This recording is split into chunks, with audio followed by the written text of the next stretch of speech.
Rich Shea here with another unboxing. This time, Egizia Shifting Sands. I have the Kickstarter exclusive edition, and I'll try to point out the parts that are different. Okay, this is from Stronghold Games.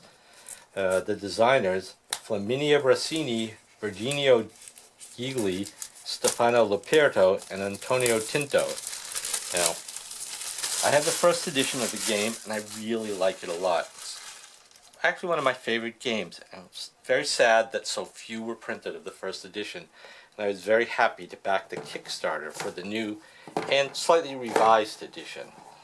So the box is very fancy, very heavy. Stronghold Games. It's got that UV finish, kind of shiny. Hopefully I didn't blind anybody. Okay, the rules are in here. Game overview, huge sheet, lots of color. Good depiction of the board in the new version. Player boards, player movement things, bricks, colonnade reminder tokens. A colonnade is a new feature in the new version of the game. Nile tiles, everybody's worker crews, statue cards, Sphinx cards, how many times you've been around the scorecard, the player cards, some starting cards, and bonus tiles, which I assume are related to the new version. And you can see the pictures are huge. I mean, the rule book is very large, laid out well, glossy paper, should be easy to read. There are two-player game setup, Kickstarter exclusive. We'll talk about the differences later. How to play, how to set it up. The way the game works is cards sort of randomly placed along the river. During your turn, you place a boat on a card that exclusively preserves that for you at the end. And your next placement, though, has to be further down the river towards the delta.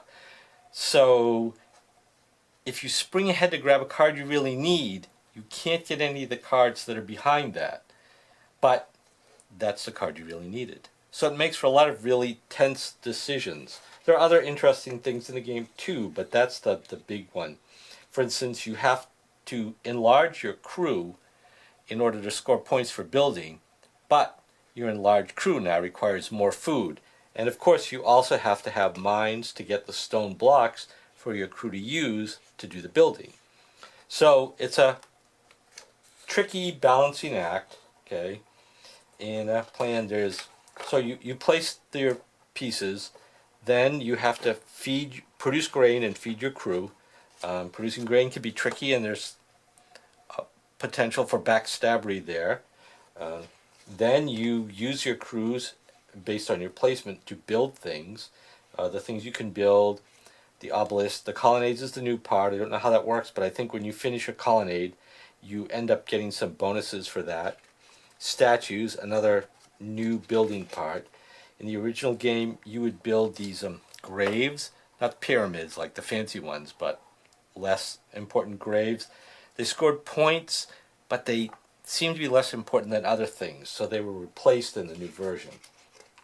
You can build a pyramid, which has rules about scoring bonuses for majorities on the rows, as well as the actual scoring for filling in the block faces. Cleanup, there's a market for stone and grain, which varies the cost. For grain, it varies the cost if you fail to get enough grain. For stone, you get one-time bonuses when you get to the bottom. And the game ends after 5 rounds. That's just it. There's five sets of turns, okay, and then you score them. When feeding, one of the tricky things is this Nile ring, and there's 3 kinds of food producing places. There's the good ones, they're green. The mediocre ones, they're golden. And the not very good ones, which I think, where are they? Red. Right, the parched earth sections. And depending on where the ring is, these 2 might not produce at all.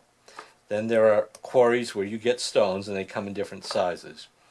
There are bonus cards. One of the important parts of the game Some of the cards, you take them and add them to your hand. Others are just actions that are performed. The Sphinx is different. There's a set of cards. When you go to the Sphinx, you look at so many cards and you keep one. The number you look at depends on where you are in the placement and how many workers you place there. But you only get to take one of the cards. In the cards apparently had their values changed in this edition. In the original edition, the first time through the deck of Sphinx cards, people would take the good ones, and the ones that were left were not as good. I think they tried to make the cards more evenly balanced. The column and statue goals and bonuses, I don't know what that does yet. I haven't read that part. Apparently they work differently. When you finish a column, you get a thing. For instance, at 4 points instead of 2, and they move their marker past the highest space in the grain market, so it doubles the bonus there. Or other things like once per game, you can place the second ship on your turn. And there are statue goals. The end of the game, each statue scores 2, 5, or 10 bonus points for all players who have built 1, 2, or 3 levels in that statue, as long as they have also achieved or exceeded the requirements. So you have to build on them, and then you get new endgame goals for bonus points. And that's pretty much it. One of the things that came with the Kickstarter is the Egizia Classic Edition, where on the back of the board, actually I think that this is available for everybody, on the back of the board is the original board with the grave sites, with just grave sites, obelisk, here's the Sphinx, the pyramid, and the gateway. And those were the original things you could build. They changed the graphics a little bit, but they made the game play the same. So you can play the old version of the game. In the new version, let's see, those are bonus things. These are things that get placed on the game board. When you take this space, the crew members of this color go up 1 in size. I think that one's the overseer. This lets you move the ring 1. Okay, for each player, you have the marker you use to show the level of each of your workers. There's the ring going around again. These are for determining player turn order, which varies from turn to turn. More bonus things, more things along the way. There's a... So, why? These are the gravestones for the original one. This is... I don't know why they're like... Oh, this is Kickstarter exclusive. I'm not sure exactly. I haven't looked yet, so we'll ignore that for those who don't have that. I think it's just... Oh, it might be for the 2-player. Yes, the 2-player version of the game has a different obelisk, different pyramid, fewer things. Okay. Here's the map board. This is the new version with... The obelisk is the same, but it has the columns and the statues, the pyramid. These pieces are fixed. And down this side is where you place the cards, which will be placed there randomly.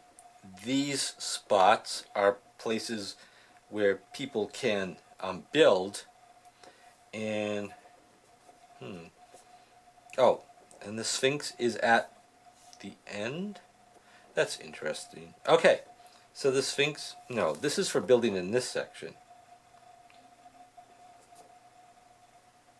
And maybe the Sphinx is down the end of the new game. I know that in the original game, the Sphinx is here with a limited number of spots you can get for building. This is for building graves or obelisks. This is for building pyramids or the gateway, the temple. Okay. Other than that, it's sort of the same with the permanent places here, card places here, and they're in order. 1, 2, 3, 4, 5, 6, 7, 8, 9, like that. So that's down the river. The cards that produce food for you feeding your workers are activated only if the ring is on the corresponding color or worse. So when it's here, only the very green fertile things produce. In this one, both the fertile and the intermediary ones. And on this one, everything produces. So manipulating the ring, which can be done using this action, or some of the card actions. There's one here that also lets you move it up to 2. So manipulating the ring can be a very important part of getting enough food for your workers or starving the other players' workers. When you're out of food, it just costs victory points, not it doesn't affect your ability to actually perform the actions, unlike stone, where you're limited by the minimum of your worker crew size or stones available for how many of an action you can take. This is the track for the grain market, where at the beginning of the game, if you're missing a grain, it costs you 3 points for every missing grain. When you get here, it's only 2, and here it's only 1. And when you get to the end there, I think what do? You get to sell grain for victory points. The same thing, nothing happens here till you get to the end. When you reach the end, you get 3 rocks, but you can also sell rocks each time you go past the end. You sell 2 rocks for a victory point. So that's, those are the printed components. And there's also UV ink shininess on the water on that. And then the other things, there are a bunch of bags for storing things. That's nice. And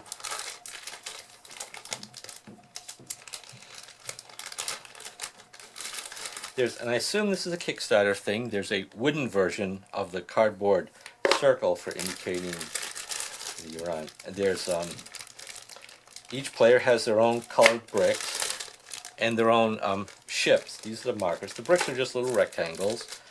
The ships for placing are little ships. Let's bring those a little closer. Still good. Okay, you can see they're little boats. And they're wood. In the original one, these were wood also.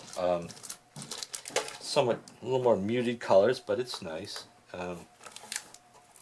The cards, the graphics on the cards are brighter colored, slightly bigger font, and a little more symbology. So this is one of the cards that we placed. If you take it, you immediately take it. You get 3 stone, and you can move the irrigation ring twice if you want to do that. Okay. Other things, this is a permanent effect. Once per round, you can put a ship on an occupied space. That's a huge power. There's some promo cards. I think that was part of the Kickstarter. And an action thing, advance in the stone market twice. These are the player boards. Good. So this is your crew size. You have 3 crew members and a foreman. Basically, each crew member operates independently unless you have a special privilege, but you can add the foreman's value to any one of the crews you use that turn. And each crew member can be used every turn for 1 build action. Their value is the number of stones you could possibly deploy using them. So when you begin, you have like 3 1s, and I think maybe a 2. Okay, and then you want to move them up to make them more powerful at building. You can't build, for instance, the top of the obelisk requires that you take a 9 build action. So that means you're going to have a 5 and a 4 of 1 crew member and the foreman, or use a special ability to do that if you're going to build the very top one and get all the points. Okay. In the bottom, you keep track of your stones. There's a limit, 7 for the value of any of the workers, 25 for the stones you may actually have. There's a little round marker thing, which is very nice, and the back looks nice. Those are all the components. I'm not going to open up a card now. I think you can see them quite clearly through here. There are a lot of cards. There are enough for all the turns. There's a deck of Sphinx cards. You start with 1 grain card and 1 mine quarry card. That's your beginning production. So there are a bunch of those. And then there are these promo cards, which look to be extra Sphinx cards and probably some other things. Maybe I'll open those. So they're all, nope. So these 3 are Sphinx cards.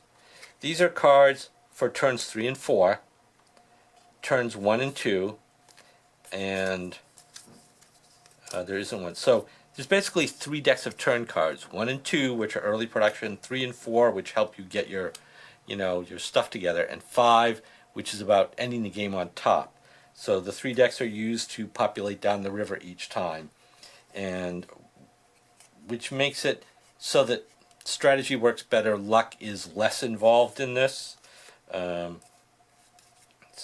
then you can see most of the Sphinx cards are about getting a bonus. This one is, if you built the 9th level of the obelisk, you're going to get 5 points. It's hard. You're already getting 9 points, but if you have built all the bricks in at least one row of the pyramid, you get 5 bonus points. And of course, that could just be the 6 up top. Score victory points based on the number of other players, or the total number of players, including you, who've reached the top of both the grain and the stone market. Something like this can be a little trickier to score. Clearly, you get a point for doing it yourself. And in most games, many players will try to get to the top of the track, so it's, can be good that way, but typically not everybody. So this card's very difficult to do, but worth 5 points. This card is, you're going to get some points probably. In this card, you might have to do something tricky so that you only have to make the 2 5s to make a whole row. And that's the way a lot of the Sphinx cards are. They require a little care in making it happen, and if you suspect other players who really need them have ones, maybe you can, block their fun. This game is actually pretty easy to play. The rules are easy to teach. It's pretty straightforward. A lot of people say it's a friendly, family-style game, and it can be. But if you play it with expert players, it's very strategic, can be very cutthroat, not in a mean way, just one false move and you're at the bottom. Okay, you just have to be really on your game when you're playing this against really good players if you want to win. And that's one of the things I like about it. I like games that are not difficult to play, but if you play them at a high level, it becomes a very strategic game. And that's what I like to try to do.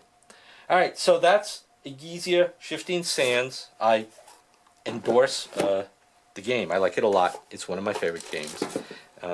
I hope you enjoyed going through it with me. I explained a little bit about how it works. Go try to play it with your friends. You may not have had a chance to play it in the first edition because there weren't many, but you should definitely check it out. It's a great game. It should have printed more early on. Well, thanks for watching, and remember, if you're like competitive gaming or interested, you could check out MeepleLeague.com, and where we try to encourage the play of competitive gaming and learning how to do that in different venues. So thanks for watching. Bye for now.